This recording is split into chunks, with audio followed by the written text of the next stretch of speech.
মানুষের কোলকে প্রীতি ও শুভেচ্ছা জানাচ্ছি। আমি হাফিজুর রহমান শিমুল। ওর সাথে রয়েছেন মানুষের কল্যাণ প্রতিদিনের সুযোগ।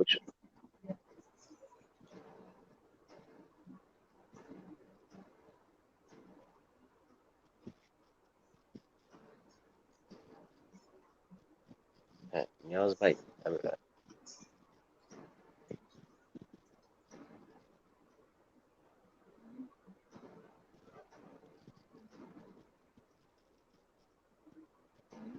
দেশের উন্নয়নে নারী ও নির্যাতনের শিকারী নারীদের নিয়ে আজকে লাইভ টক শো। আজকে আমাদের সাথে উপস্থিত আছেন ডাক্তার মনিরা সুলতানা পপি, অধ্যাপক শিক্ষা সম্পর্কিত বৈজ্ঞানিক গবেষণা বিভাগ, Vietnam.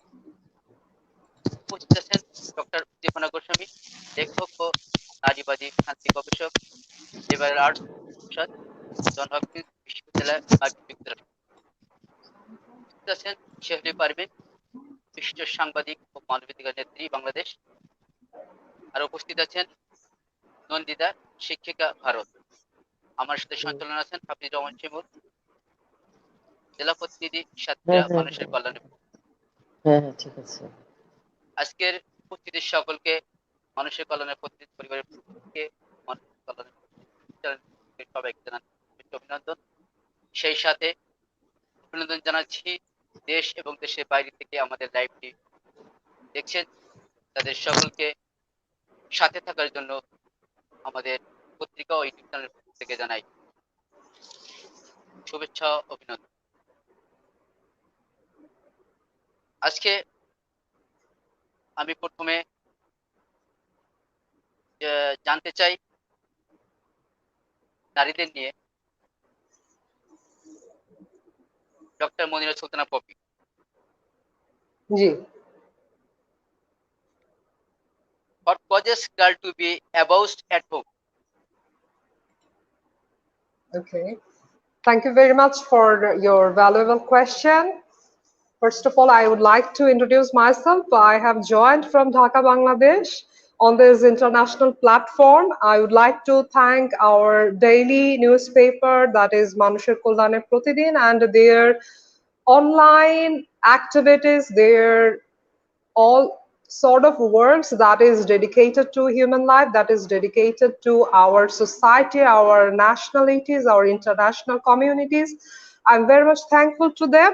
I'm very much delighted and honored to have all of our international guests on this valuable platform.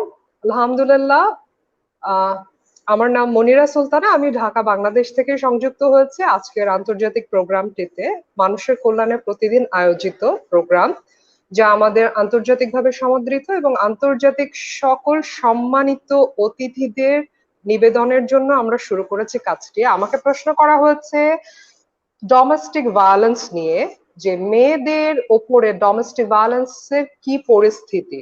So তার আগে আমি বলতে চাই, নারীদের ওপরে যে নির্যাতনগুলো হচ্ছে সেটা সমসাময়িক কোনো ঘটনা না, সেটা বহুকাল যুগ থেকে আমরা এগুলো সহ্য করে আসছি, আমরা দেখে আসছি। আমাদের পরিবার প্রথা, আমাদের মানসিক যে অবস্থান, সেই জায়গা থেকে আমি বলতে চাই, আমি একজন কর্মজীবী নারী এবং আমাদের আজকের অনুষ্ঠানটিতে যারা যুক্ত আছেন, all of them are very much valuable, very much honorable পজিশনে আছেন। তাদেরকে আমার সম্মান, তাদের যোগ্যতা দিয়ে, তাদের কর্ম দিয়ে, মেধা দিয়ে তারা বিকশিত হয়ে আজকে আন্তর্জাতিক প্রোগ্রামে অংশ নিয়েছেন। সো আমার পক্ষ থেকে সকল নারীদের প্রতি আমি সম্মান জানাচ্ছি আপনাদের আজকের প্রোগ্রামটির মাধ্যমে।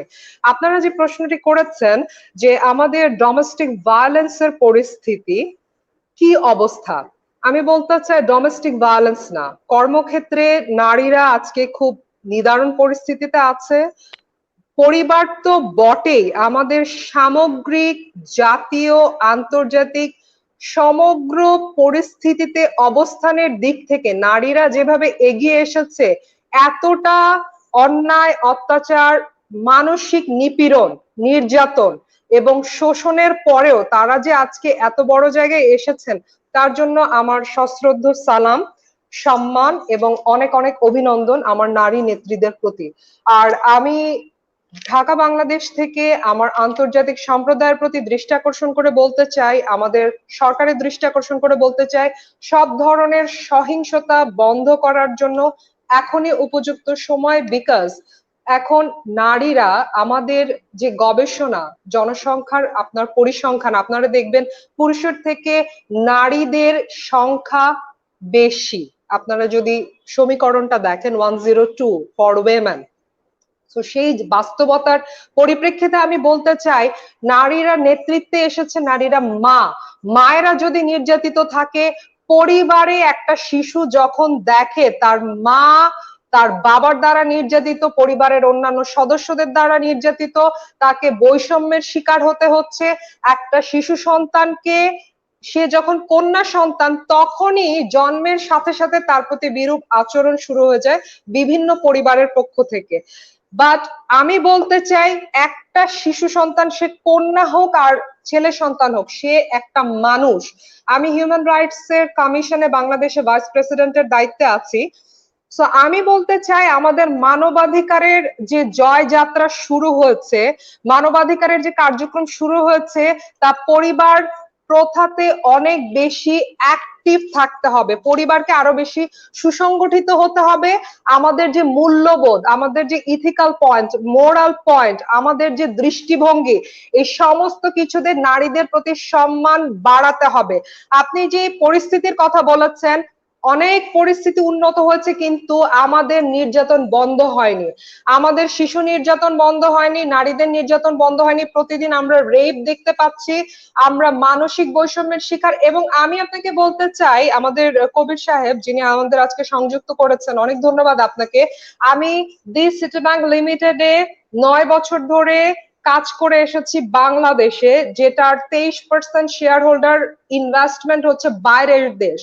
এডিবি, এফএমও, নরফান্ড এবং ওয়ার্ল্ড ব্যাংকের আইএফসি, ইন্টারন্যাশনাল ফাইন্যান্স কর্পোরেশনের শেয়ার কিন্তু সিটি ব্যাংকে আছে। তাদের একটা মিড লেভেলের কর্মচারী, অ্যাসিস্ট্যান্ট ভাইস প্রেসিডেন্ট পদে আমি 9 বছর কাজ করে এসেছি দি সিটি ব্যাংকে। সেখানে আমি সেক্সুয়ালি অ্যাবিউজড, আমি নিজেই একজন ভিকটিম।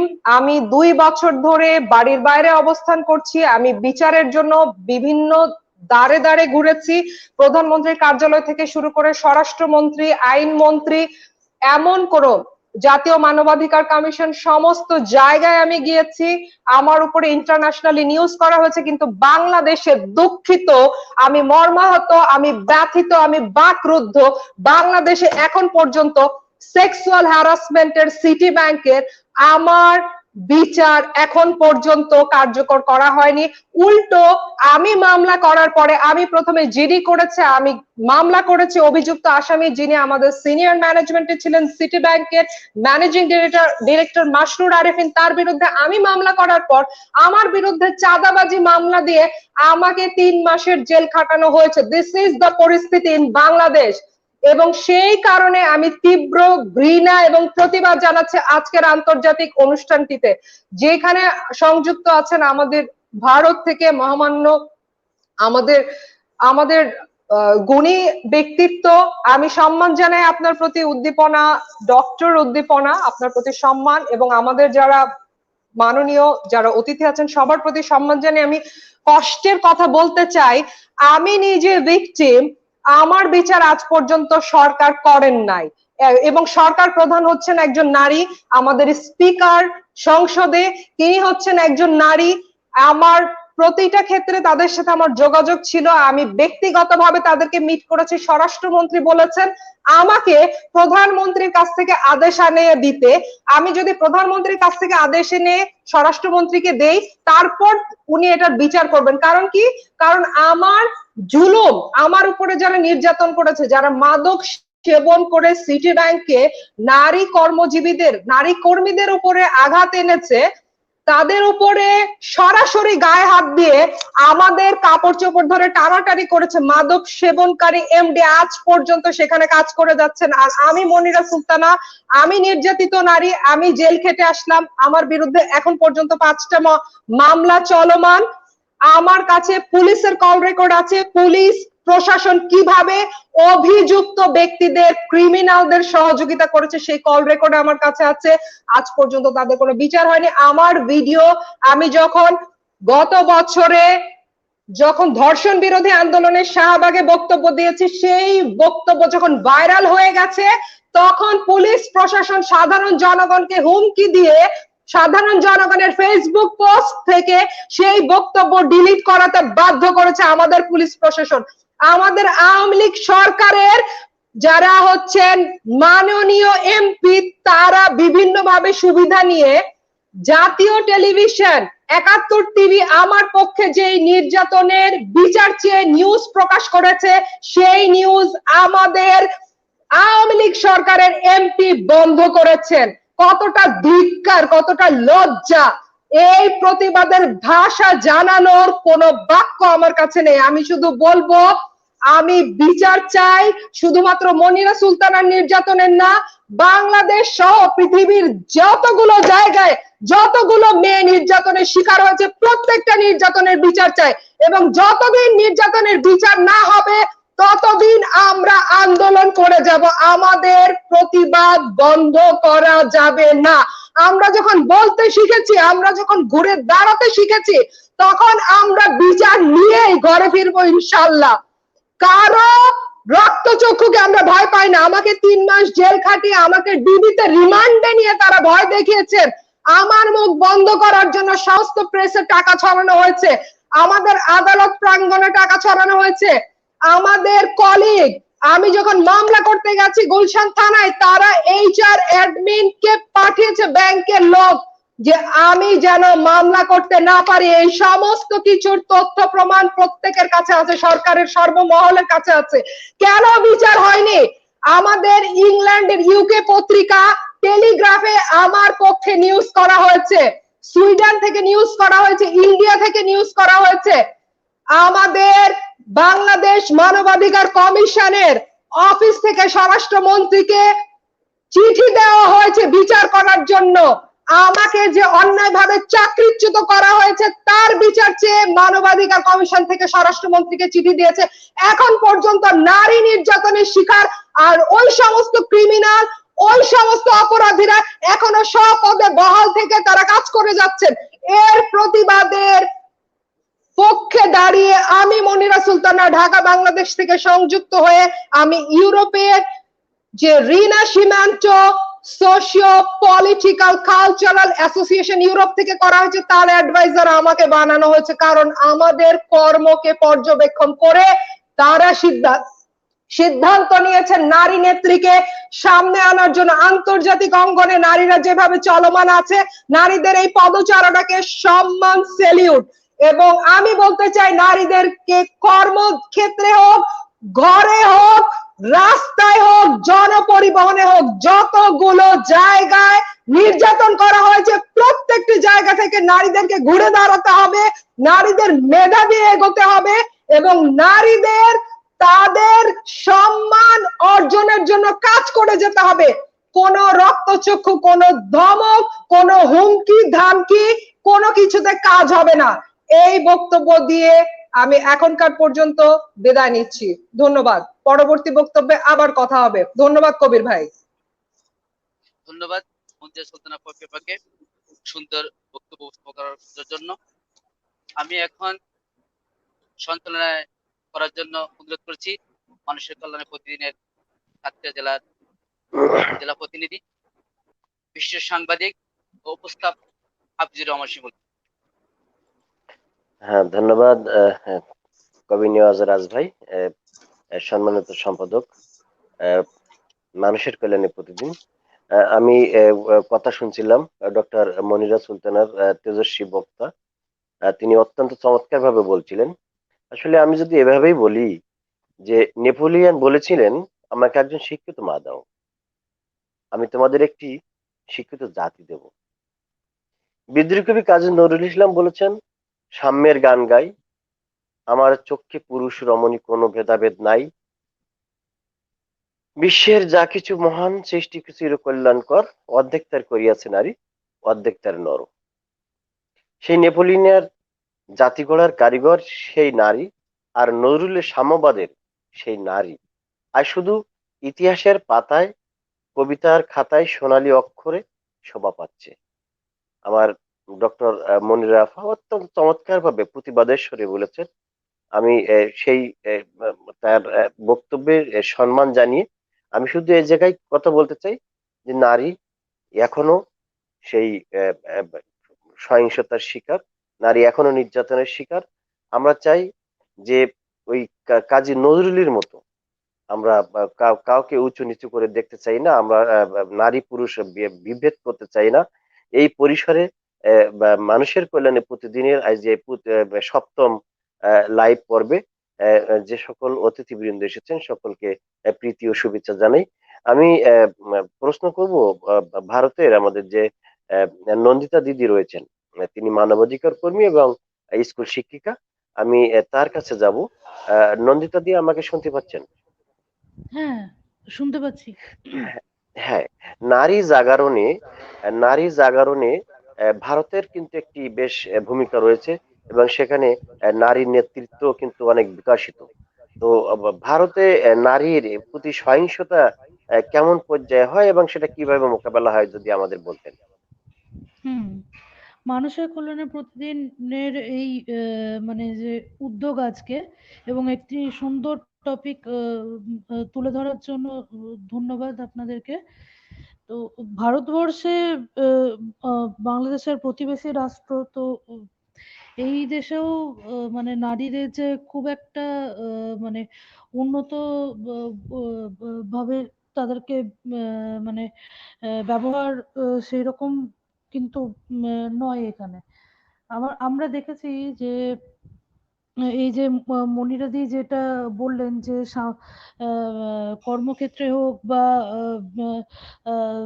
মানে নারীরা প্রত্যেকটা ক্ষেত্রে নির্যাতিত এবং মানে সেকেন্ড জেন্ডার যেটা বলা হয় যে, তো সেই দ্বিতীয় লিঙ্গ হিসেবে মানে সর্বদাই তাদেরকে একটা অবহেলা বা বা মানে অপেক্ষাকৃত ও মানে কমজোর সেই হিসাবেই নারীদেরকে দেখা হয়। আজকালকার দিনে মানে একবিংশ শতাব্দীতে এতটা বিজ্ঞানের যে উন্নত হয়েছে বা এমনকি মানে নারীরা এখন বিভিন্ন ক্ষেত্রে মানে সেটা মেডিকেল ফিল্ডেই হোক বা ইঞ্জিনিয়ারিং ফিল্ডে হোক বা দেশের সুরক্ষা স্বার্থেই হোক, সব জায়গাতেই নিজেদের কিন্তু মানে কর্তৃত্বের অবদান রেখেছে। সব জায়গায় নারীরা নিজেদেরকে প্রতিষ্ঠিত করতে পেরেছে এবং মেয়েরা যে পারে না এরকম কোনো কাজ নেই, সেই সেই জিনিসটার কিন্তু মানে তারা সমাজকে সেটা প্রমাণ করতে পেরেছে যে হ্যাঁ, আমরা সুযোগ পেলে আমরাও পারি। কিন্তু সমাজে মানে এই পুরুষতান্ত্রিক সমাজে মেয়েরা চিরকালই একটা অবহেলা শিকার। আহ, ইতিহাসে সমাজ ব্যবস্থা যদি আমরা দেখি তখন দেখব যে মানে পর্দা প্রথা তখন থেকেই চলে আসতো। তো আহ, তখন মানে মেয়েদের পর্দানসীন করে রাখা হতো, শিক্ষা দীক্ষা হোক বা এমনকি মানে বাড়ি থেকে বেরিয়ে যে তারা সমাজে মিশবে অন্যান্য মানুষদের সঙ্গে, সেরকম সুযোগও তাদের কাছে ছিল না। মানে মেয়েদের জগৎটাই যেন শুধুমাত্র ওই বাড়ির রান্নাঘর থেকে ওই সন্তান মানুষ করা এইসবের মধ্যে সীমিত ছিল। সেই জিনিসটা হয়তো আজকের যুগে মানে ওই পর্দানসীন ব্যাপারটা নেই, কিন্তু এই যে নারী নির্যাতনের ব্যাপারটা, এটা কিন্তু মানে এখনো অব্দি বর্তমান। এবং এই যে নির্যাতনের শিকার নারীরা হচ্ছে, তারা যে অভিযোগ করছে, তারা কিন্তু যথাযথ মানে ন্যায্য বিচার পাচ্ছেন না। যেটা মনিরাদির ক্ষেত্রেও আমরা দেখছি, মানে উনি এতদূর এগিয়েছেন ওনার নিজের লড়াইটা নিয়ে, এবং আজকে উনি মানে একজন রিপ্রেজেন্টেটিভ হয়ে চাইছেন যাতে এত মানে এ যাবৎকাল মানে নারীরা যত যত জায়গায় নির্যাতিত হচ্ছে সেখান থেকে ঘুরে দাঁড়িয়ে লড়াই করবার কথাটা উনি বলছেন। তো আহ, এই যে লড়াইটা একটা নারী চালিয়ে যাবে, কিন্তু সেইটা সেইটার জন্য কিন্তু তার মানে আমরা যখন কি হয় কোনো লড়াই করে আমাদের মেন্টাল সাপোর্ট দরকার হয়। তো সেই জিনিসটা কিন্তু মানে একটা যে সহযোগিতা ব্যাপারটা সেইটা কিন্তু আমরা সমাজে পুরুষ শাসিত সমাজে পুরুষদের কাছ থেকে আশা তো মানে আশা করা তো দূর। অনেক সময় আমরা নারীদের ক্ষেত্রেও নারীদের থেকেও সেই মানে সাপোর্টটা কিন্তু পাই না। কারণ কি, মানে আমরা মেয়েরাই অনেক সময় কিন্তু মেয়েদেরকে নেগেটিভলি বিচার করি যে এ, আমরা কারণ কি আমাদের ছোটবেলা থেকে আমরা যে জিনিসটা দেখে আসছি, আমাদের কিন্তু মানসিক একটা মানে ওই ব্যাপারটাই তৈরি হয়ে যায় কি যে আমরা মানে ভাবি যে নিজেদেরকে আমরা কখনো আন্ডার এস্টিমেট করতে থাকি যে আমরা মানে অপেক্ষাকৃত ও একটা পরিবারে একটা ছেলে আর একটা মেয়ে যখন থাকে, মানে মেয়েটা বুঝতে পারে যে মানে পরিবারে ছেলেটাকে বেশি প্রাধান্য দেওয়া হচ্ছে, অপেক্ষাকৃত মানে মেয়েটির থেকে ছেলেটাকে বেশি প্রাধান্য দেওয়া হচ্ছে। এই সব জিনিসগুলো আমরা পরিবার থেকে দেখতে দেখতে মানে সমাজও যে মেয়েদেরকে মানে পিছিয়ে রেখেছে, সেই জিনিসটাও আমরা অনেক সময় কি করি, মেনে নিই। তো এই জিনিসটা মানে আমাদের অগ্রগতির পথে কিন্তু একটা প্রধান বাধা। কি যে আমরা নিজেদের যে পোটেনশিয়ালটা সেটা আমরা নিজেরাই উপলব্ধি করতে পারি না যে হ্যাঁ, আমরা যদি মানে সাম্যতা যে ব্যাপারটা সেটা যদি আমরা আক্ষরিক অর্থেই পেতাম, তাহলে আমরা কোন জায়গায় আরো পৌঁছাতে পারতাম।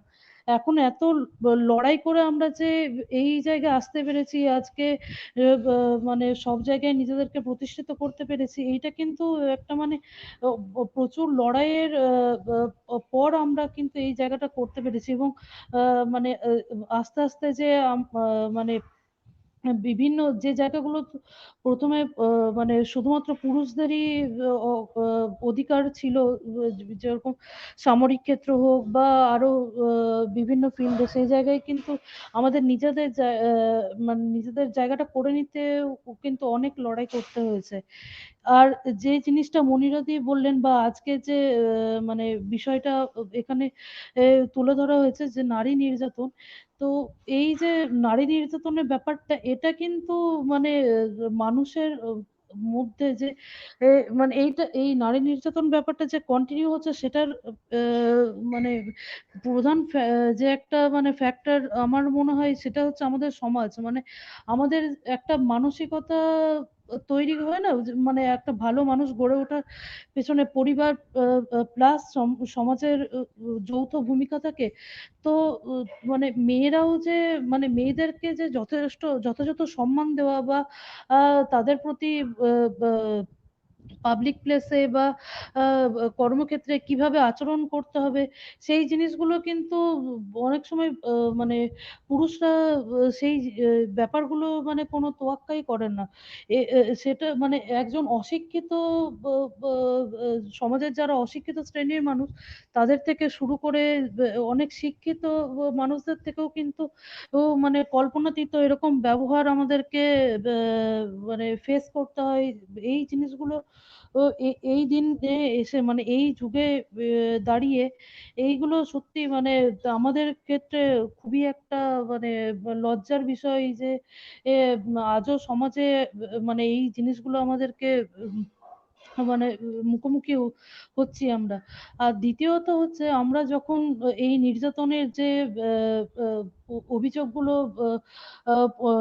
প্রশাসনিক ক্ষেত্রে যেগুলো মানে যে অভিযোগগুলো বিচার পাওয়ার আশায় আমরা লড়াই করছি, এমনকি এই ভারতেও কিছুদিন বললে ভুল হবে, মানে কয়েক মাস আগে হাথরাস যে গ্যাং রেপ কাণ্ডটা হলো, তো সেই ক্ষেত্রেও দোষীদের যে উপযুক্ত শাস্তি হয়েছে সেসব কিছু না, মোমবাতি জ্বালানো বা ওই মৌন মিছিল বা খবরের কাগজে লেখালেখি, সোশ্যাল সাইটে বিভিন্ন পোস্ট, এইসব সবই হয়, কিন্তু ধীরে ধীরে কি হয় এইসব ব্যাপারগুলো চাপা পড়ে যায়, মানে আমাদের এই অভিযোগ বা যে বিচারের যে আশায় আমরা অপেক্ষা করি সেই জিনিসগুলো কিন্তু চাপা পড়ে যায়, অন্যান্য খবর এসে সেই জিনিসগুলোকে মানে চাপা দিয়ে দেয়, কিন্তু আহ, মানে সরকারও হয়তো এই মানে এই যে ব্যাপারগুলোকে অতটা গুরুত্ব দিয়ে দেখছে না, যতটা গুরুত্ব দিয়ে দেখা উচিত।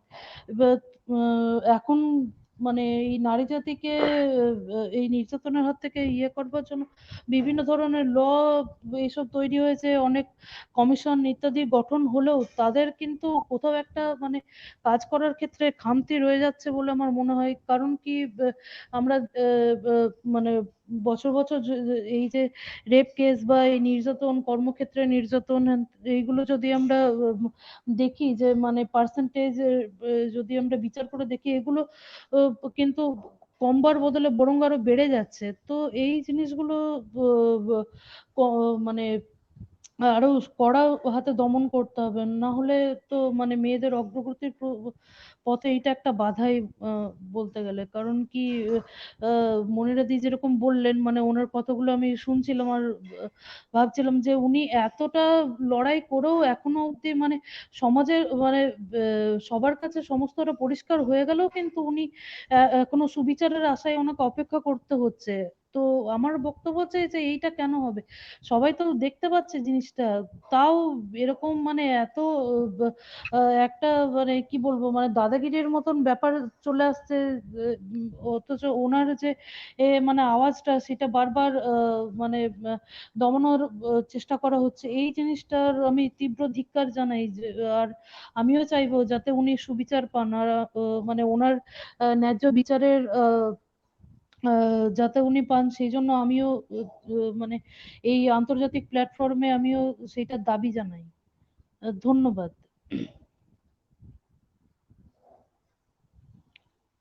হ্যালো, হ্যাঁ শিমুল ভাইয়া, ওভার। ধন্যবাদ নন্দিতা দিকে সুন্দর বক্তব্য উপস্থাপনের জন্য। বিশেষ করে আমি মনে করি আমাদের বাংলাদেশের যিনি প্রধানমন্ত্রী তিনিও নারী, তিনি অবশ্যই নারীদেরকে মূল্যায়ন করে থাকেন। বাংলাদেশের অনেকগুলো মন্ত্রী আছে, স্পিকার আছে, তারা নারী। সেই হিসেবে আমি মনে করি যারা বাংলাদেশের নারী আছে তাদেরকে সুযোগ সুবিধা দেবেন, এবং প্রত্যেকটি যে নারী নির্যাতন আশা করি তার আহ, সকল বিচার করবে, এটা আমাদের প্রত্যাশা।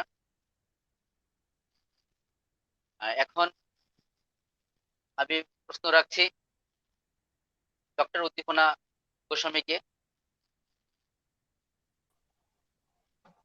আপনি কি শুনতে পাচ্ছেন? Yes, I can hear you. Your question, what should a women's organization do if there are allegation, harassment and sexual harassment of women in the work? Thank you for that question, and thank you for giving me this platform to speak today. I'm really honored to be here with all of you. But before I start talking, I must admit that I don't know Bangla very well. Ektu bolte pari, but when I'm speaking at length, it's difficult for me to speak in Bangla. So please bear with me as I speak in English. So to come to your question about harassment in the workplace, this takes me back to what Monira was talking about just a little while ago, and what she said about blaming the victim and systemic failure. I totally agree with her. That is how it is with women all over the world, but especially in South Asian countries, I feel. I have myself been a victim of domestic violence, so I hear you, Monira, when you talk about how you have been blamed as a victim and how the victim is victimized even more by the systems that are supposed to actually help them they're supposed to support the victims, but in the end, it turns out that actually the systems turn around and make the victims pay for being victimized, whereas the victimizer, the abuser, goes scot-free. And that has been happening everywhere in the world. I have lived in India, I have lived in the United States, and I can tell you, I have seen women facing domestic violence, workplace harassment everywhere. I have met women who have these similar experiences, maybe not as grave as what you are facing and as gruesome, but it is there. And I have faced both workplace harassment and domestic violence myself, so I can speak from experience that this is something that's happening everywhere, and the systems are failing us. So your question, Kabir Bhai, was what should women's organizations do in such a situation?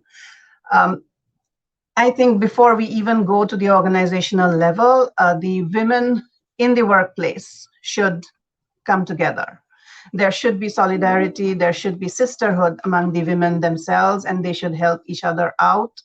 I have seen in my workplace how, say, junior faculty members are harassed by senior male colleagues, men in power, men in positions of power, how they abuse the younger women, who are obviously the most powerless, and especially contractual workers, right?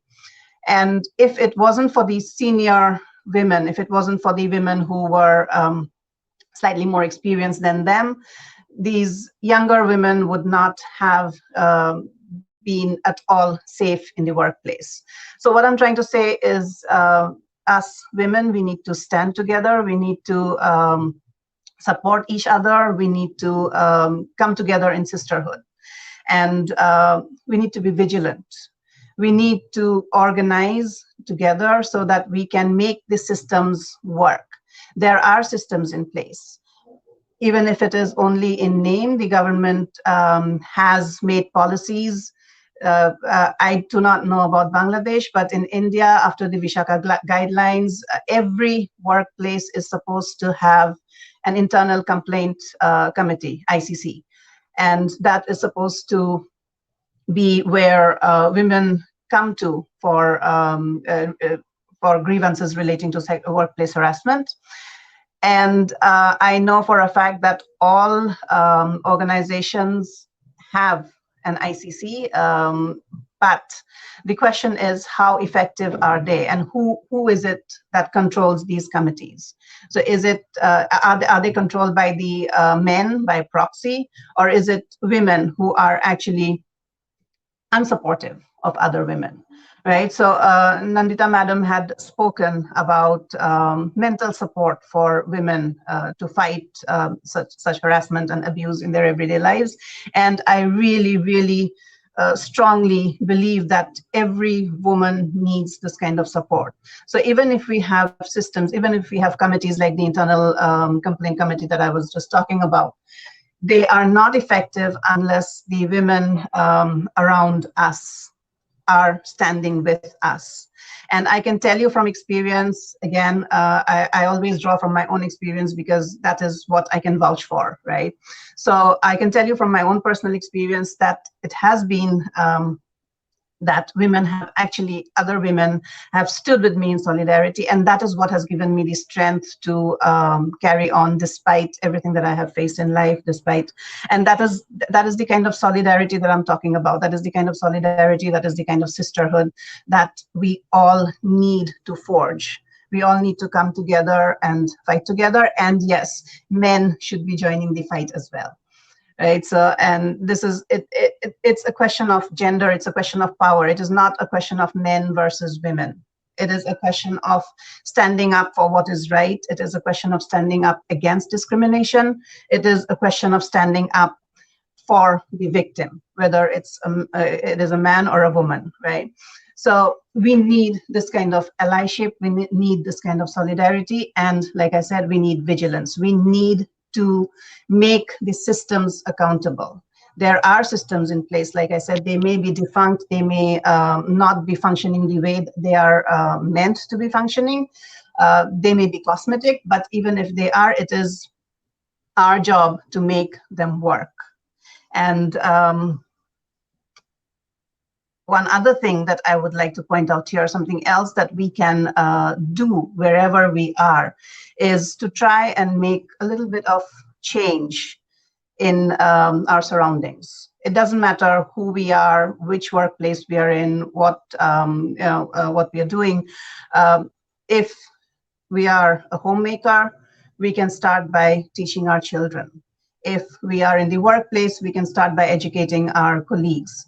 If, like me, if you are a teacher, you can start by educating your students. And I teach courses on feminism. I teach courses on conflict in US universities.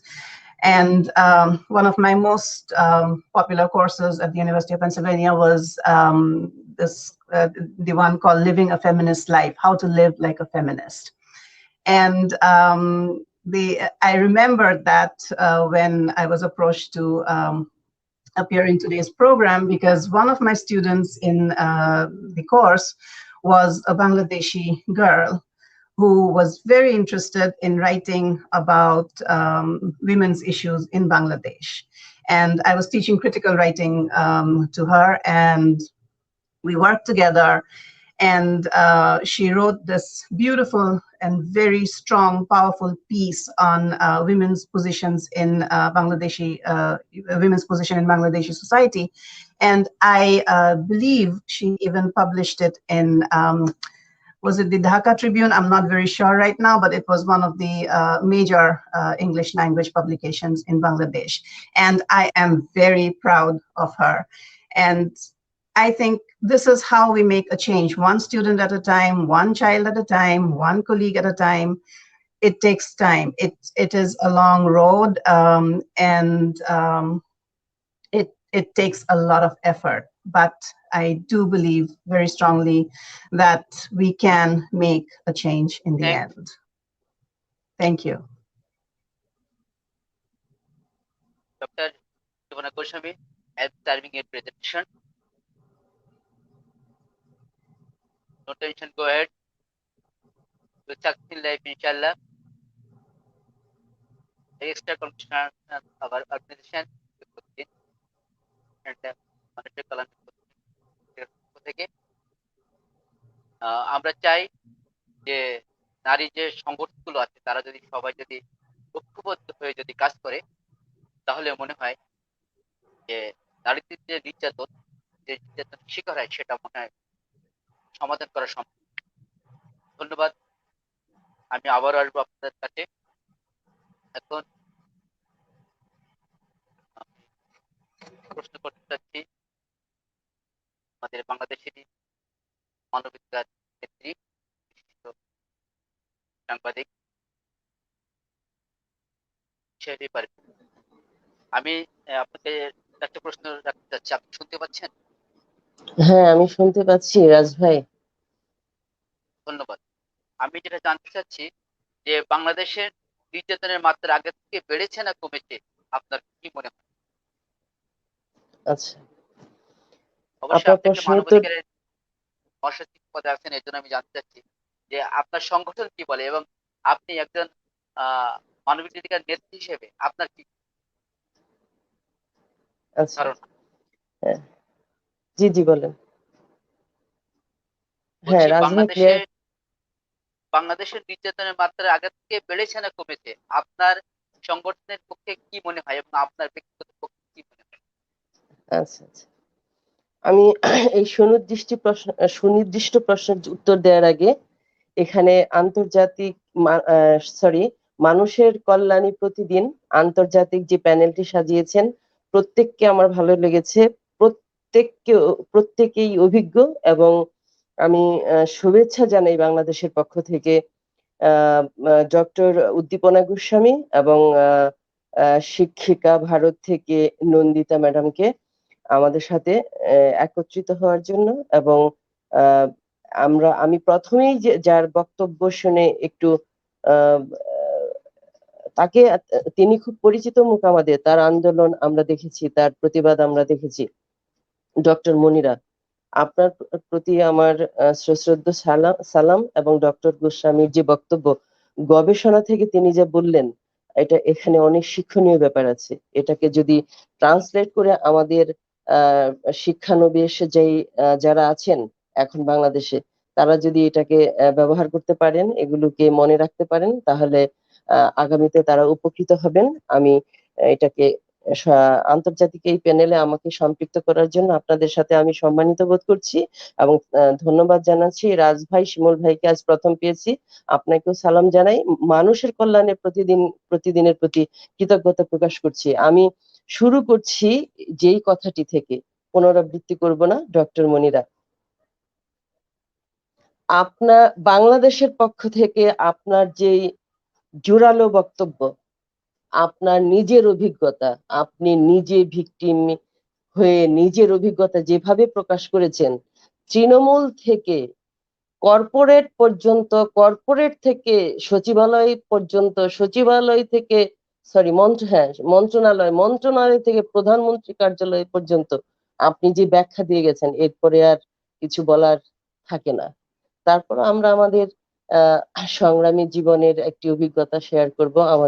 আমি সম্মান বোধ করছি আপনাদের সাথে সম্পৃক্ত হওয়ার জন্য। আমি যদি আজকের দিনের কথা বলি, আজকে কি ঘটেছে আমার সামনে, আমার সাথে, শুনতে পাচ্ছেন রাজ ভাই আমাকে? প্যানেল শুনতে পাচ্ছেন সবাই? শুনতে পাচ্ছি। আজ যখন আমার সামনে বাদী ভিকটিম সিআইডি তদন্ত অফিসারের সামনে বসা, ভিকটিম যখন আমার সামনে আজকে যা ঘটেছে, আমি একটু ভীষণ বিধ্বস্ত ছিলাম। আমি লেট করেছি আপনাদের সাথে কানেক্ট হতে। আমি শারীরিকভাবে একটু অসুস্থ হয়ে পড়েছি। আমি ঠিক যেভাবে বৃষ্টিতে ভিজে ঘরে ঢুকেছি, ঠিক সেভাবেই আপনাদের সামনে আমি বসেছি। আমি আজকের অভিজ্ঞতাটাকে শেয়ার করতে চাই। সেটা হচ্ছে, ভিকটিম যখন তার ধর্ষণ এবং ধর্ষণের পরে তার সাথে কি ঘটে গেল, একজন সিআইডি ইন্সপেক্টরের সামনে, তদন্ত অফিসারের সামনে যখন বললেন যে এই ঘটনাটির পর আমাকে দুজন নারী উলঙ্গ করে গোসল করিয়েছেন এবং এটি করতে বাধ্য করেছেন আমাকে একটি বদ্ধ রুমের ভেতরে, তখন তদন্ত অফিসার আমার সামনে আজকে মিটমিট করে হাসছিলেন। আমি বললাম আপনি হাসলেন এই কথা শোনার পরে? তিনি আমাকে ধমক দিয়ে বললেন, আপনি জানেন কার সামনে বসে আছেন, কার কাছে এসেছেন? আমাকে ধমকালেন। সিনিয়র এসপিদের সাথে কথা হলো, বিষয়গুলো পরবর্তীতে এটার আপডেটে আমরা যাব, কিন্তু আজকের ভারাক্রান্ত কথাটাই শেয়ার করলাম, আজকের এই ঘটনাটা। পরবর্তীতে হয়তো আপনারা যখন ফ্লোরে আসবেন তখন বলবেন। এখন এই হচ্ছে আমাদের অশিক্ষিত, বিদ্যা হলেই তো শিক্ষিত হয় না, এই হলো আমাদের অশিক্ষিত মানুষগুলো দিয়ে সাজানো হয়েছে প্রশাসন। ডক্টর মনিরা তার অভিজ্ঞতা থেকে বলছেন, স্বরাষ্ট্রমন্ত্রী বলেছেন প্রধানমন্ত্রীর অনুমতি নিয়ে আসো, তারপর দেখা যাবে। এটা কোনো কথা? এইগুলো কথা বললে মাঝে মাঝে মনে হয় আমি নিজেই পাগল কিনা, বিশ্বাস করতে কষ্ট হয়। যাই হোক, আমরা দেখেছি মনিরা ম্যাডামের অনেক যুদ্ধ আমরা দেখেছি, আমরা অনেক যুদ্ধের সাথে প্রতিদিন সম্পৃক্ত। আমার জন্য যে প্রশ্নটি ছিল যে আমার সংস্থা বা আমি কি মনে করছি, আগের চেয়ে কি বেড়েছে নির্যাতন নাকি কমেছে? কোনো কিছুই কমেনি। আমরা সবাই সকল ধরনের এডুকেশন নিয়ে ব্যস্ত, একাডেমিক এডুকেশন নিয়ে ব্যস্ত। আমাদের সভ্যতা, শিল্পে, সভ্যতায়, শিক্ষায়, আচরণে, ভাবনায়, দৃষ্টিভঙ্গিতে কোনোভাবেই আমাদের কোনো পরিবর্তন আসেনি। সেটা প্রমাণিত হয় আজকের যে নির্ধারিত বিষয়, দেশের উন্নয়নে ও নারী, নির্যাতনের শিকারও নারী। হ্যাঁ, উন্নয়নটা কোথায় হয়েছে? দৃশ্যমান কিছু কালভার্ট হয়েছে, দৃশ্যমান কিছু প্রজেক্ট হয়েছে, দৃশ্যমান কিছু ইট বালি সিমেন্টের উন্নয়ন হয়েছে মাত্র। আমাদের মানসিক বিকাশ, বিকারগ্রস্ত মানসিকতা আজও পরিবর্তন হয়নি। ডক্টর মনিরা বলে গেছেন, এটা নতুন কোনো শব্দ নয়, শত বছরের কেলেঙ্কারি। আমরা এটার আমরা যখন বলতে শিখেছি তখন আমাদের দাবানো যাবে না। এটাই হচ্ছে মূল কথা। এই জায়গাটিতে আমি মনিরার সাথে একই শব্দ ব্যবহার করতে চাই এবং বাংলাদেশের নারীরা যেন এই শব্দটি মনে রাখে। যে এবং আসলে মনে রাখবে কি, আমি একটু কথা বলতে চাই। একজন নারী যখন তার নিজের কথা বলবে, নিজের ডক্টর মনিরার মতো করে যদি বাংলাদেশের নারীরা কথা বলতে জানতো, শিখতো, তাহলে একটা কিছু হতো না তা না। নারীদের সমস্যা হচ্ছে ফ্যামিলি থেকে তাদেরকে কথা বলতে দেওয়া হয় না। মেয়েদের প্রধান সমস্যা পরিবার তাদেরকে শিখিয়েছে, শেখাচ্ছে পড়াশোনা করে তুমি শিক্ষক হবা, না হয় ব্যাংকে একটা চাকরি করবা। আর পর্দা প্রথা তো আছেই, আমি সেটার বিপক্ষে যাব না। আমি যার যার ধর্ম সে সুন্দরভাবে অনুকরণীয়, এটা অনুসরণ করবে, এটা যার যার বিষয়। কিন্তু কোন নারী, একজন নারী দাঁড়িয়ে বলুক আমি প্রতিবাদ করেছি, আমার পাশে আমার পরিবার ছিল, একজন নারী বলুক। যদি বলেনও বাংলাদেশের প্রেক্ষাপটে, তবে এইরকম হবে উনি কষ্ট করতে করতে হারাতে হারাতে একটি প্ল্যাটফর্মে দাঁড়ানোর পরে, একটি চেনামুখ হবার পরে কোনো না কোনো কারণে পরিবারটি চুপ করেছে, অথবা অদূরে, অথবা পেছনে দাঁড়িয়েছে সাইলেন্টলি। এরকম হতে পারে। বাংলাদেশের এখনো কোনো পরিবার বের হয়ে এসে এই ধরনের প্রমাণ দিতে পারেনি আমি, এবং এটাকে অ্যানাউন্সমেন্ট করতে পারেনি আমি তোমার পাশে দাঁড়ালাম। এই পরিবারটিকে আমি দেখতে চাই। এই পরিবারগুলোর বিচার হওয়া দরকার। ভায়োলেন্স পরিবার থেকে শুরু হয়েছে, শিশুবেলা থেকে শুরু হয়েছে, ভ্রূণবৃত্ত থেকে শুরু হয়েছে। নির্যাতন এক বিন্দু কমেনি, বরঞ্চ বেড়েছে। আমি একটি সমীকরণের কথা এখানে উল্লেখ করতে চাই। আমি এই বিষয়ে অ্যাড্রেস করতে চাই ডক্টর উদ্দীপনা গোস্বামী। আমি আপনার কাছ থেকে আসলে আমি এটা আশাই করব, আপনি একটা কিছু বলবেন আমাদের উদ্দেশ্যে এবং আমাদের জাতির উদ্দেশ্যে, যে কথাটি আপনি বলেও গেছেন, যে শতকরা 2 ভাগ ধর্ষণের খবর আমরা পাই, আদালত পর্যন্ত পৌঁছায়। বাকিগুলো কি হয়?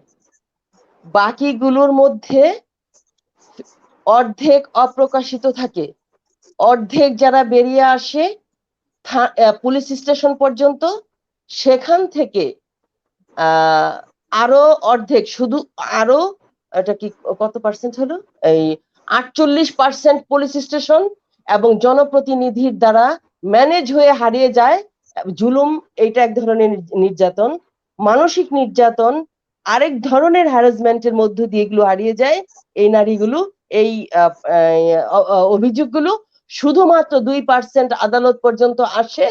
আর আদালতেও আরেক ধরনের নির্যাতন, প্রকাশ্যে তাদেরকে যে ধরনের বিচার প্রথাগুলো এতটা নগ্ন, মেয়েদেরকে আদালতে এমন ভাবে হ্যারাস করা হয় এবং তারা কথা বলতে শেষ পর্যন্ত ভুলে যায়। আমাদের বিচার কার্যে মাত্র 0.5% আমরা বিচার পর্যন্ত নিয়ে যেতে পারি। আমি বলতে চাই আজকের এই আলোচক যারা আছেন, মানুষের কল্যাণের প্রতিদিনের পক্ষ থেকে যে কথাটি বলতে চাই, বাংলাদেশের বিচার করছেন 25% নারী বিচারক, তাই বলে নারীদের কথা বলার সুযোগ হয়েছে তাও না। আমরা দেখেছি যা উন্নয়নের কথা বলেছে, নারীর হাতে উন্নয়ন, জাতীয় সংসদে এক ঝাঁক নক্ষত্রের সমাবেশ, তাতে নারীদের কোনো উন্নয়ন হয়নি। আমি কোনো এই যে এতগুলো নারী সংরক্ষিত আসনে বসে আছেন, এতগুলো নারী মন্ত্রী বসে আছেন, বিগত 30 থেকে 35 কিংবা তার চেয়ে বেশি নারীদের হাতে এই দেশ শাসনভার ছিল, তাতে কাউকে আমি দেখিনি নেমে এসে নারীদের পক্ষে কোনো ধরনের কোনো কথা তারা বলেছেন নারীদের পক্ষে। ফেসবুকে একটা মেসেজ আসা আর একটা নিউজে একটা 2 লাইন বলে দেওয়া বক্তব্যে, এটা তো এই আপনাদের সেই কি বলবো, চাঁদের আলো আকাশ থেকে যেমন মাটিতে পড়ে, এটা হলো না তো। এতগুলো নক্ষত্রকে আমরা দেখলাম সংসদে, তাদের কাউকে মাটি পর্যন্ত পৌঁছতে দেখলাম না। এটাও কিন্তু এক ধরনের আশ্চর্যজনক ঘটনা। সারা পৃথিবী আমাদের সংসদের দিকে তাকিয়ে আশান্বিত হয়েছিলেন।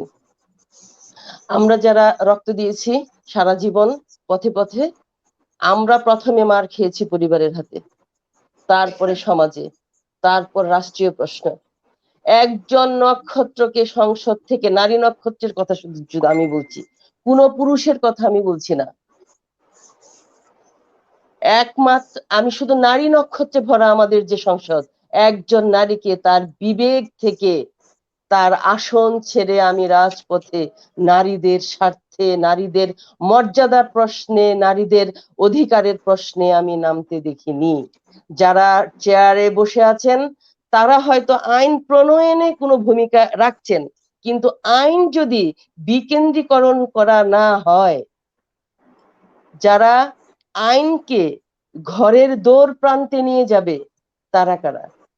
তারা এই রকম কোনো ধরনের প্রসেস নেই, এই ধরনের কোনো ধরনের আয়োজন প্রোগ্রাম বাংলাদেশে নেই সরকার বা জনগণের পক্ষ থেকে, যে নারীর মর্যাদা, নারীর অধিকার নিয়ে তারা এই প্রণীত আইনগুলো, যা হয়নি কিন্তু যতটুকু হয়েছে, প্রণীত আইনগুলো নারীর দরজায় পৌঁছে দেবে এবং একজন নারীকে আদালতের কাঠগড়ায় শালীনভাবে তাকে বিদায় দিবে, সঠিক বিচারের পাইয়ে, সঠিক বিচার দিয়ে। আমি দেখিনি, খুব কম, সেখানে পার্সেন্টেজ আশাই করা যায় না। এমন অবস্থায় আমরা কিন্তু থেমে নেই, আমরা কিন্তু কাজ করছি, অনেক সচেতন নারী বের হয়ে আসছে, কিন্তু তারা, আবারও বলছি, তাদের যে মানসিক সাপোর্ট, যেটা মনিরা বলেছেন, যেটা আমাদের ভারত থেকে বলেছেন, গোস্বামী বলেছেন, প্রত্যেকে বলেছেন যে মেন্টাল সাপোর্ট নারী, বাংলাদেশের নারীরা মেন্টাল সাপোর্ট কখনো কোথাও থেকে পায়নি, না তারা কর্মজীবন থেকে পেয়েছে, না তারা পরিবার থেকে পেয়েছে। এতটা নির্যাতিত হবার পরে এই দেশের নারীরা এমন কোনো ক্ষেত্র নেই যেখানে প্রমাণ দিতে পারেনি যে আমরা পারি, তারপরেও তাদের কোনো বিহিত হলো না, তাদের জন্য কিছুই ভাবা হলো না, কিছুই করা হলো না।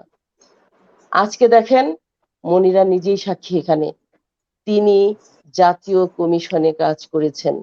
তার মতো একজন নারীর জীবন যদি এমন হয়, তাহলে আমরা এবং সাধারণ নারীরা কি বলবে আজ, এটা আপনারা বুঝতেই পারছেন। এতটা লজ্জাস্কর ঘটনা, প্রত্যেকটা পরিবারে, প্রত্যেকটা জনপদে, গাড়িতে, বাসে, সব সবচেয়ে বেশি সেক্সুয়াল হ্যারাসমেন্ট হয় মেয়েগুলো তার কর্মক্ষেত্রে। সেখানে তারা এত ভাবে তাদেরকে অ্যাবিউজ করা হয়, এত ভাবে তাদেরকে ইনফ্লুয়েন্স করা হয়, ইনসিস্ট করা হয়। তার মানে প্রস্টিটিউশন ছাড়া এই দেশে যেন কোনো পেশাই নারীদের জন্য এস্টাবলিশ না হয়। যারা উঠে এসেছেন তাদের সংখ্যা কজন? 64,000 গ্রাম বাংলা হিসাব করলে কজন নারীকে আপনি পাবেন? হিসেবে কজন আসবে?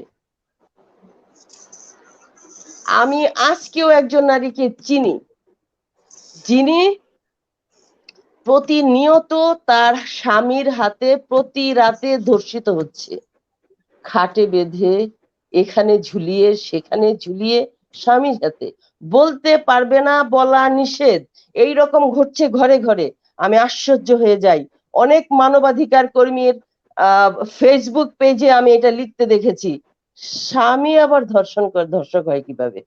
আমি আশ্চর্য হয়ে গেছি যে তারা মানবাধিকার কর্মী হয় কিভাবে। যদি সচেতনতার দিক থেকে সাংস্কৃতিক সাংস্কৃতিক সাংস্কৃতিক দৃষ্টিভঙ্গির দিক থেকে, মানসিকতার দিক থেকে, ভাবনার দিক থেকে যদি আমরা নারীরা এক জায়গায় দাঁড়াতে পারতাম, একটি প্ল্যাটফর্মে দাঁড়াতে পারতাম, তাহলে হয়তো এইটা যে কোনো অন্যায় রুখে দেওয়া সম্ভব হতো। আমাদের নারীদের প্রবলেম আছে যে আমরা অধিকারের আইন প্রতিষ্ঠা করব কিভাবে।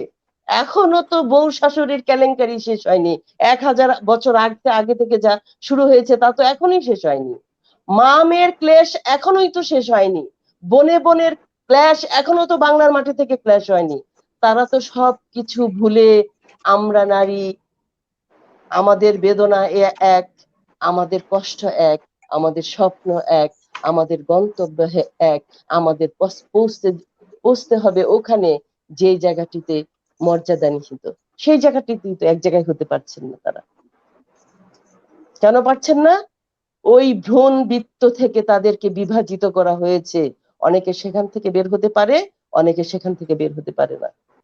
আর আমরা যারা লেবাসদারি মানবাধিকার কর্মী কথা বলতে লজ্জা পাই, অথবা কোনো স্বার্থে কথা বলি, অথবা আমি অথবা কোনো স্বার্থে কথা বলি, লিখতে গেলে কখনো পক্ষে কখনো বিপক্ষে এলোমেলো করে ফেলি। আমরা আমাদের উদ্দেশ্য জানি না, আমরা আমাদের গন্তব্য জানি না, যা খুশি তাই করছি। এইভাবে করে মানবাধিকার সংরক্ষণ হবে না। শুধু নারী কেন, এই দেশের একটা পুরুষ কি নিরাপদ? যেখানে মানুষের মর্যাদা নাই, যেই দেশে মানুষের মর্যাদা নাই, সেই দেশে নারীর মর্যাদা আলাদা করে থাকে কি করে? আপনি শিমুল ভাই খুব সুন্দর করে বলেছেন, আমরা কবি নজরুলের মতো করে ভাবতে চাই, যা অর্ধেক তার করিয়াছে নারী, অর্ধেক তার নর। কিন্তু আমরা নারীরাও তো এইগুলো ভাবছি না। তারপরেও নারীরা যে ভাবতে পারছে না, একত্রিত হতে পারছে না, সেখানে কি সূক্ষ্ম সূক্ষ্ম বিষয়গুলো, পলিসিগুলো তাদেরকে ভাগ করে দিচ্ছে, তাদেরকে টুকরো টুকরো করে দিচ্ছে, সেগুলো কিন্তু আবিষ্কার করবার বিষয়। আবিষ্কার করবার পরে আমরা যারা সচেতন, তারা স্বার্থ ভুলে যদি এই মেসেজগুলো তাদেরকে পৌঁছে দেওয়া যেত, তাদেরকে প্রশিক্ষিত করা যেত, আমি বিশ্বাস করি তাদেরকে দোষ দেওয়া যাবে না, এটা তাদের দোষ না। কিন্তু আমি ল্যাকিংসটা বললাম, আমরা যারা সচেতন, আমরা যারা মর্যাদার লক্ষ্যটা বুঝি, যে তাদেরকে একত্রিত হয়ে এই মেসেজগুলো দাঁড়ে দাঁড়ে পৌঁছে দিতে হবে। আমাদের মধ্যে এই ডিটারমিনেশনের অভাব আছে, এই শিক্ষার এই ত্যাগের অভাব আছে। আমরা যারা সচেতন তারা স্বার্থপর, আমরা যারা সুন্দর কথা বলি তারা স্বার্থপর। আমরা শুধু নিজের কথাই বলি, আমরা শুধু নিজের কথাই ভাবি। আমরা যদি এইটুকু বাদ দিয়ে আমাদের এই কথাগুলো আমরা কিভাবে কত বেদনার সাথে কত কিছু হারিয়ে জীবনের সব কিছু নিঃস্ব করে দিয়ে একটি মর্যাদার লড়াই, আমি একজন মানুষ, এই কথাটি প্রতিষ্ঠিত করবার জন্য যারা নিভৃতে কাজ করছি বা প্রকাশ্যে কাজ করছি, কেউ গবেষণা করছি, কেউ নেতৃত্ব দিচ্ছি, তারা যদি একত্রিত হয়ে নারীদের প্রতি পৌঁছে দিতে পারত বা তাদেরকে কিছুটা ত্যাগ স্বীকার করতে পারত, তাহলে আমার মনে হয় একটা কিছু করা যেত। কিন্তু আজ ভারাক্রান্ত হৃদয়ে বলতে চাচ্ছি যে মনিরার মতো করে যদি বলতো সবাই, তাহলে কাজ হতো, সত্যি হতো। হ্যাঁ, আপনারা ফ্লোর দিলে আমি আবার ফিরবো। সবাইকে ধন্যবাদ। ধন্যবাদ শরীফ পারভীনকে সুন্দর বক্তব্য করার জন্য। আমি আবার চলে যাচ্ছি ডক্টর মনিরা সুলতানার কাছে। শুনতে পাচ্ছেন ডক্টর সুলতানা? হ্যাঁ, আমি শুনতে পাচ্ছি, বলেন। আমি আপনার কাছে জানতে চাচ্ছি, নারীরা কিভাবে তাদের নির্যাতন থেকে রেহাই পেতে পারে, এটি আপনার ওকে, ধারণা? ওকে, ধন্যবাদ। আমি অনেক অনেক কৃতজ্ঞ আপনাদের সকলের কাছে। আমার কৃতজ্ঞতার ভাষা নাই যে এত সুন্দর একটা প্রোগ্রাম আপনারা আয়োজন করেছেন। সো দেখেন, আমি আমার যে ঘটনা ভিকটিমাইজড হয়েছে, যে আমি 2টা বছর প্রতিটা রাতে কান্না করে আমি রাতে জেগে থাকি। আমি আজ পর্যন্ত 2 বছর ভিকটিমাইজড হওয়ার পরে রাতে ঘুমাতে পারি নাই, কারণ আমি প্রে করি সারাটা রাত ধরে, বিকজ আমার লাইফ হুমকির মধ্যে। আপনারা সকলেই বুঝতে পারছেন। আমি যখন থানাতে মামলা করতে গেছি, আমাকে বারবার ফিরিয়ে দেওয়া হয়েছে। আমাকে বলা হয়েছে এই কেসের বিচার আমি পাবো না। পুলিশ স্টেশন থেকে বলা হয়েছে আপনি বিচার পাবেন না, আপনার পক্ষে কেউ সাক্ষী দিবে না, প্রভাবশালী মহল অভিযুক্ত, আপনি দয়া করে মামলা করবেন না। আমাকে বারবার তারা ফিরিয়ে দিয়েছে। কিন্তু আমি যেহেতু অন্যায়ভাবে চাকরিচ্যুত হওয়ার পরে আমি ভলান্টারি মাইগ্রেশন ডেভেলপমেন্টের কাজে জাতীয় সংসদের পার্লামেন্টারিয়ান ককাসের আমি সেক্রেটারি পজিশনে কাজ করেছিলাম, সুতরাং আমার সব জায়গায় এক্সেস ছিল যাবার। সেই কারণে আমি প্রত্যেকটি জায়গায় যেতে পেরেছি, আলহামদুলিল্লাহ। প্রভাবশালী মহল প্রথমত থানা থেকে আমাকে ঘুরিয়ে দিল থানার যোগসাজশের মাধ্যমে। আমি জানতাম সিটি ব্যাংকে 9 বছর কাজের অভিজ্ঞতার মাধ্যমে আমি জানি থানায় তাদের কি পরিমাণ প্রভাব আছে, যেহেতু তাদের মধ্যে একটা সমঝোতা আছে। তারপরে আমি যখন স্বরাষ্ট্রমন্ত্রী, আইনমন্ত্রী, অর্থমন্ত্রী, আপনার সংসদে তো গেছি, এমন কোনো জায়গা নেই, শুধু প্রধানমন্ত্রী বাদ দিয়ে প্রধানমন্ত্রীর অ্যাসাইনমেন্ট প্রত্যেকটি অফিসারের সাথে আমি ব্যক্তিগতভাবে দেখা করেছি প্রধানমন্ত্রীর অফিসে। তারা আমাকে কি বলেছে জানেন? আমি নাকি ডেঞ্জারাস। এবং প্রধানমন্ত্রীর অফিস থেকে বলা হয়েছে আমার নাকি নিজেরই চরিত্রের ঠিক নাই। ওকে, আমি বিচার চাচ্ছি যে আমার সাথে যৌন হয়রানি করা হয়েছে আমার অফিসে, আমার সিনিয়র ম্যানেজমেন্টের মাধ্যমে। তারা উল্টো আমাকে বলছে আমার চরিত্র ভালো না। ফাইন, ভালো না। আমি যখন দেখলাম আমি জিডি এবং মামলা করার পরে সমস্ত পত্র পত্রিকাতে আমাকে স্পা গার্ল বানানো হলো, মানে হচ্ছে আমি স্পাতে আমি দেহ ব্যবসা করি, আমাকে এটা বানানো হয়েছে যখন আমি মুখ খুলেছি, বিচার চেয়েছি। ভালো কথা। আমি যখন এইটার জন্য থানাতে গেলাম যে ভাই আমার বিরুদ্ধে অপকর্ম, এভাবে অপপ্রচার চালানো হচ্ছে, আমি জিডি করতে চাই, সেখান থেকেও আমাকে ফিরিয়ে দেওয়া হয়েছে। আমি কোর্টে গেলাম, কোর্টেও তারা বিভিন্নভাবে বোঝাচ্ছে। যিনি বিচারকের পার্সোনাল সেক্রেটারি তিনি বলছেন আপা আপনি বিচার পাবেন না, কারণ তারা প্রভাবশালী, তারা সরকারকে বিভিন্ন অনুদানের মাধ্যমে প্রভাবিত করে, আপনি বিচার পাবেন না, খামোখা আপনি কেস কাটটা করেন না।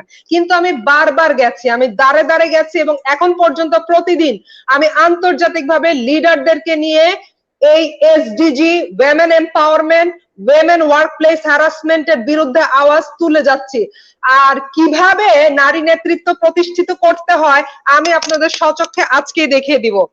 তো নারী যখন আমাদের বাংলাদেশে বিচার চায় তখন নারীকে চরিত্রহীন বানানো হয়।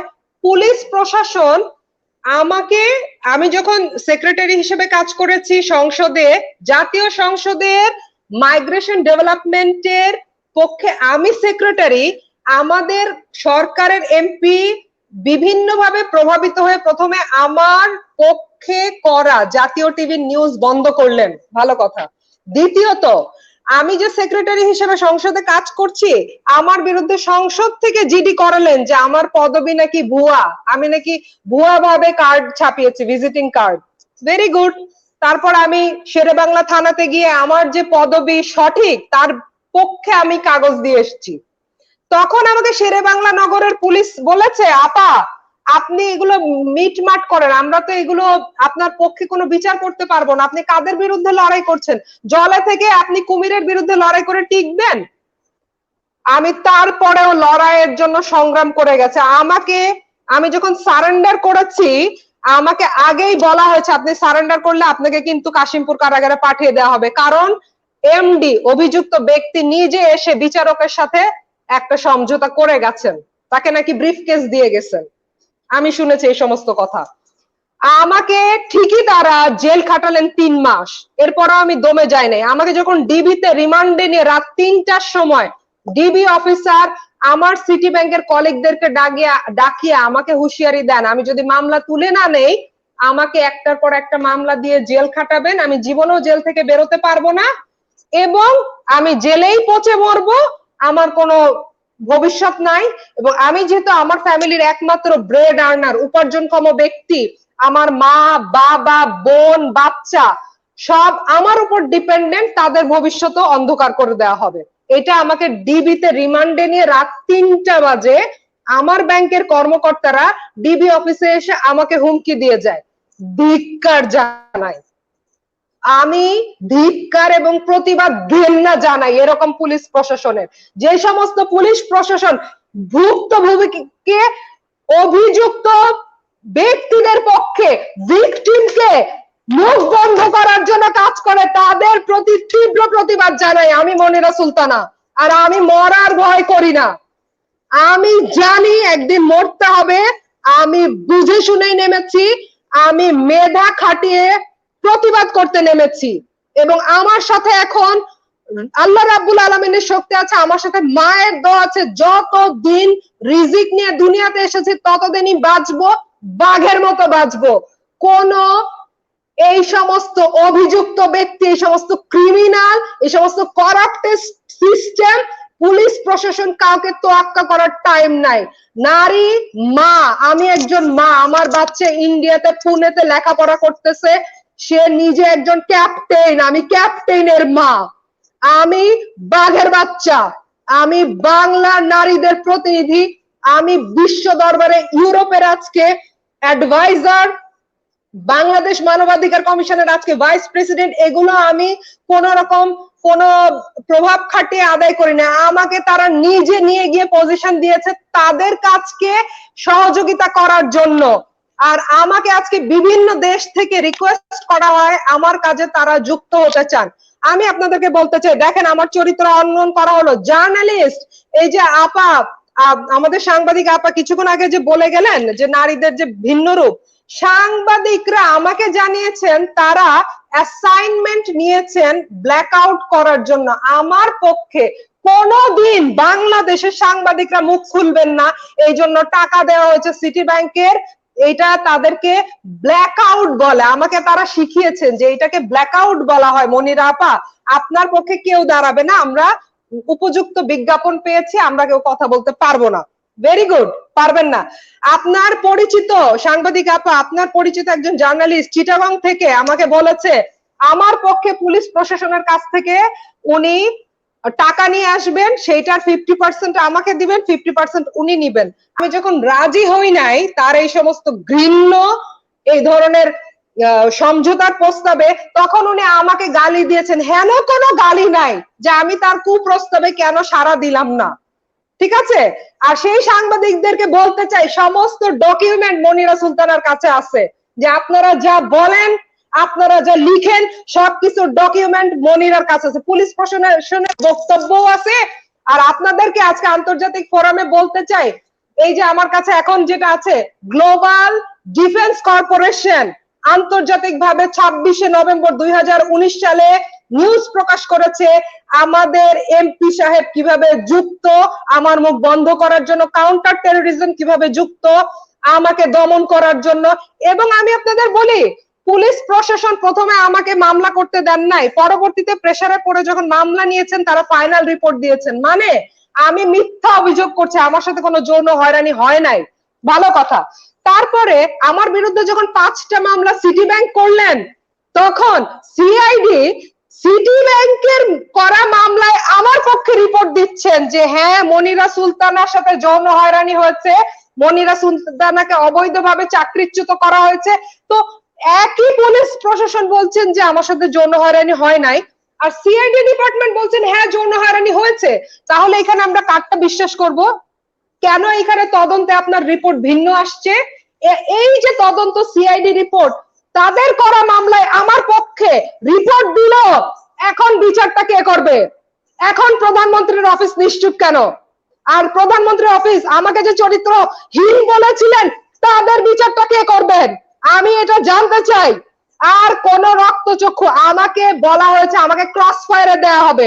আমার বাবাকে ব্যাংকের থেকে ফোন করা হয়েছে যে আমি নাকি টাকা পয়সা চুরি করে ব্যাংকের থেকে পালিয়ে গেছি, আমাকে ব্যাংকের থেকে হুমকি দেওয়া হয়েছে, সব ধরনের কল রেকর্ড প্রমাণ আছে। আপনার সিআইডির বড় কর্মকর্তা তিনি আমাদের পুলিশ কমিশনারকে ফোন করে বলেছেন এই মেয়েটার পক্ষে আমরা রিপোর্ট দিয়েছি, আপনি এখন একটা সুবিচার করেন। বলে ওকে যে আমরা জেল খাটিয়েছি ওইটাই ওর সুবিচার। প্রভাবশালী মহলের বিরুদ্ধে মামলা করলে এরকমই ভোগ করতে হয়। এই যে পরিস্থিতি, আমাদের দেওয়া চেয়ারে বসে যারা ভুক্তভোগী নারীদের বিপক্ষে কথা বলে তাদেরকে চেয়ার থেকে টেনে নামানো উচিত। আর মহিলাদের বিরুদ্ধে যারা রক্তচক্ষুর ভয় দেখায় তাদেরকে ছিঁড়ে ফেলা উচিত, তাদের মুখোশ খুলে দেওয়া উচিত আন্তর্জাতিক ফোরামে সংযুক্ত হয়ে। আর বলতে চাই করাপ্টেড সিস্টেমের বিরুদ্ধে ধিক্কার জানাই। যারা নারীদেরকে ক্রস ফায়ার দেওয়ার চিন্তা করেন তাদেরকে বলতে চাই এই মায়ের দুধ খেয়ে বড় হয়েছে মনিরা, ক্রস ফায়ার দেওয়ার একমাত্র মৃত্যু আল্লাহ রাব্বুল আলামিন যেদিন লিখে রেখেছেন সেদিন দুনিয়া থেকে বিদায় নেব, তার আগ পর্যন্ত নারীদের অধিকার প্রতিষ্ঠিত করে যাব ইনশাআল্লাহ। কারণ আমি মা, আমি বড় বোন, আমার পরিবারের আমি প্রধান, আমার দায়িত্ব আছে। 4053 নম্বর পত্র দিয়ে ভাটারা থানা থেকে গুলশান ডিসি কে বলা হয়েছে মনিরার বিরুদ্ধে অপপ্রচার চালানো হচ্ছে, সিটি ব্যাংকের এমডি টাকা খাইয়ে সাংবাদিকদের প্রভাবিত করেছেন। 4053 নম্বর পত্রকে দমন করা হয়েছে গুলশানের ডিসি সুদীপ চক্রবর্তী। প্রত্যেকে বাই নেমে আমাকে চেনে, আমি প্রত্যেককে বাই নামে চিনি। সুতরাং যতদিন আমাদের অধিকার প্রতিষ্ঠা না হবে ততদিন লড়াই বন্ধ হবে না। আমি 2 বছর বাড়ি থেকে বাইরে, আমি আমার অসুস্থ মায়ের সেবা করতে পারছি না, আমি কলম বন্ধ করি নাই। আর আমি আজকেও লিখেছি, আপনি দেখেছেন কবির ভাই, যারা কষ্ট সহ্য করে ঘুরে দাঁড়াতে জানে তারা দুনিয়া জয় করে। আর আমরা নারীরা দুনিয়া জয় করেই যাব ইনশাল্লাহ। আমরা মায়ের জাতি, আমরা আমাদের যে সন্তান জন্ম দিয়েছি সেই সন্তানকে সঠিক পথে, নেতৃত্বের পথে প্রতিষ্ঠিত করে তবেই আমরা বিশ্রাম নেব ইনশাআল্লাহ। জয় বাংলা, বাংলাদেশ দীর্ঘজীবী হোক, আন্তর্জাতিক সম্প্রদায়কে সম্মানের সালাম, নারীদের জয় হোক। কাউকে ভয় পাবেন না, আপনাদের বুকে যদি সাহস থাকে আপনারা এগিয়ে যাবেন। কারো বাবার ক্ষমতা নাই, কোন প্রধানমন্ত্রীর অফিস যতই হুমকি দিক নারীদের বন্ধ করার ক্ষমতা কারো নাই। আমি বলে গেলাম ইনশাআল্লাহ। ধন্যবাদ আপনাকে কবির ভাই। ধন্যবাদ ডক্টর মইনুল সুলতানা পপি আপাকে সুন্দর বক্তব্য করার জন্য। আমরা চাই মানুষের কল্যাণে প্রতিদিন আপনাদের সাপ্তাহিক যে নিয়মিত অনুষ্ঠানগুলো সাজিয়ে থাকে। আমরা চাই আপনাদের সহযোগিতায় আমরা নতুন ভাবে নতুন কিছু নিয়ে সাধারণ মানুষের কাছে তুলে ধরতে চাই। মানুষের অসহায় মানুষের কথাগুলো আমরা তুলে ধরতে চাই। আমরা চাই আপনাদের সার্বিক সহযোগিতা। এটা শুধু দেশ নাই এবং বিদেশে যারা বন্ধুরা আছে তাদের সকলের সহযোগিতা আমাদের একান্ত কাম্য। কবির ভাই, আপনার এই অনুষ্ঠান পরিচালনার জন্য যা যা দরকার হয় আপনি শুধু বলবেন, আপনার এই বোন পাশে আছে ইনশাল্লাহ। যতগুলো ভালো কাজের ইনিশিয়েটিভ নিবেন আমি মনিরা সুলতানা আপনাদের পাশে আছি। যত ভালো কাজ হবে ততগুলোতে আমি জান প্রাণ দিয়ে ডেডিকেটেড আছে, আপনারা মনে রাখবেন। এগিয়ে যান ইনশাল্লাহ, বাংলার নারীরা আপনাদের সাথে আছে, কোনো ভয় নাই। ধন্যবাদ। সকলের সহযোগিতায় মানুষের কল্যাণে প্রতিদিন শুধু দেশ নয়, দেশের মাটি হয়ে পার হয়ে বিদেশের মাটিতে যেন স্থান পায়, এটা সকলের সহযোগিতা আমাদের খুবই প্রয়োজন। আমি এখন প্রশ্ন রাখছি ডক্টর উদ্দীপনা গোস্বামী। শুনতে পাচ্ছেন ডক্টর উদ্দীপনা Goswami? My question: does the Supreme Court order to prosecute sexual harassment in the workplace be effective? Um, Again, I come back to the question of systemic, systems and how strong they are. I've talked about this earlier. So this morning, I think I was reading somewhere that a very crucial piece of crucial judgment that was passed by the Supreme Court Supreme Court of the USA a few years back, which was a pro-abortion law. It's the Roe versus Wade, if you've heard about it, Roe versus Wade judgment. That has been challenged, and that was it was very hard fought, and it was gained after a very, very long struggle by the women of the United States. But now, when the society in America has become hyper-masculinized, ultra-nationalist, and there's so much machismo there, it is being challenged. And the institutions in the United States are much, much stronger than they are in either India or Bangladesh. So what I'm trying to say is it's not going to be easy, even in the United States, to overthrow this judgment that had come, the Roe versus Wade judgment, but it is still being challenged. Think about Bangladesh, think about countries like India, where institutions are not strong at all, and it's so easy to overturn judgments that are passed even by the apex courts.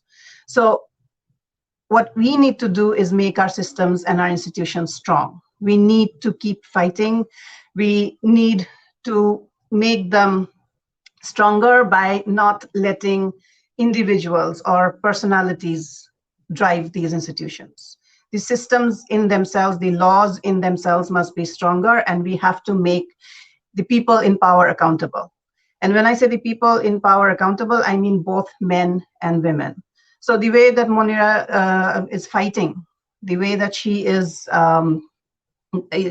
holding those in power accountable, and she is continuing her struggle, I think that is something that all women everywhere should follow. And we need strong women, we need strong leaders, we need strong professionals. And that is a conversation we keep having over and over again. But then I think about a country like Bangladesh, I think about a country like India, where we've had women, we've had a very strong woman prime minister. In your country, in Bangladesh, you have you've had two women prime ministers. You have women running the country, but then I hear about all these problems that women in the country are facing. And why is that? That is because it is in the nature of the people in the power to forget about justice for the poor, for the oppressed, for the marginalized.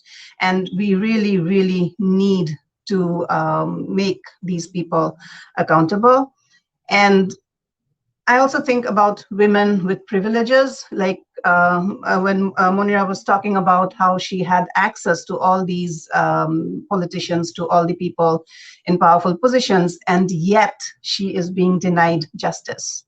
I think about somebody like me, who is educated, who is, from all perspectives, I am much more privileged than other women who do not even have a voice, who cannot approach the legal system, who do not even know that there is a system, there's a legal system to help them. What about those women? So it is women who have privileges and women who can continue the fight. These are the women who should, I think, continue the fight. Just some time back, it was, I think, Parveen Madam who talked about rape victims not getting justice. Yes, in our societies, women do not get justice. They are sexually harassed, they are mentally, emotionally harassed, they are systemically harassed. They do not get the justice that they deserve. They are not even heard. They're not even counted, the victims. So what do we do? What do we do in such cases? how do we make all the women come together? How do we make them organize? How do we make them understand each other's pain? How do we make them empathetic to each other's sufferings? I am not very ambitious. I do not think it is possible to get all the women to be sympathetic to all other women at all times. I do not think we can have this utopian society where all the women are standing together and holding each other's hands and fighting for each other. No, because that is the nature of power. That is how power corrupts us. When we reach a position of power, we tend to forget those who are powerless. That is how it happens. So, and I have seen that, I have faced that in my own life. After fighting for 10 years to be free of the person who has abused me, I am nowhere near getting any justice. But that does not mean that I am disillusioned. That does not mean that I do not think that it is possible for women to fight for other women, that it is possible for the voiceless women to be heard, to get justice. In fact, what your human rights organization is doing there to bring justice even to that small percentage that you mentioned, I think that in itself should be considered a victory. We have to be happy with small victories. We have to create more such small victories, and that is how we can bring about change. Even that small percentage who did get justice because of you, even that small percentage who could come to the courts, who got to have their voices heard, I think even that is making a change. And to think that we can bring about a sudden sea change, that, call me a pessimist if you like, or a realist, but I think that is not going to be possible. What we can do is each one of us keep fighting, like you are fighting, like Monira is fighting, like all of us are fighting in our lives, to keep fighting to make the people in power accountable and to change the systems one day at a time, one step at a time, a little bit at a time. And for me, that is the way that we can actually sustain the changes that we do make. Thank you.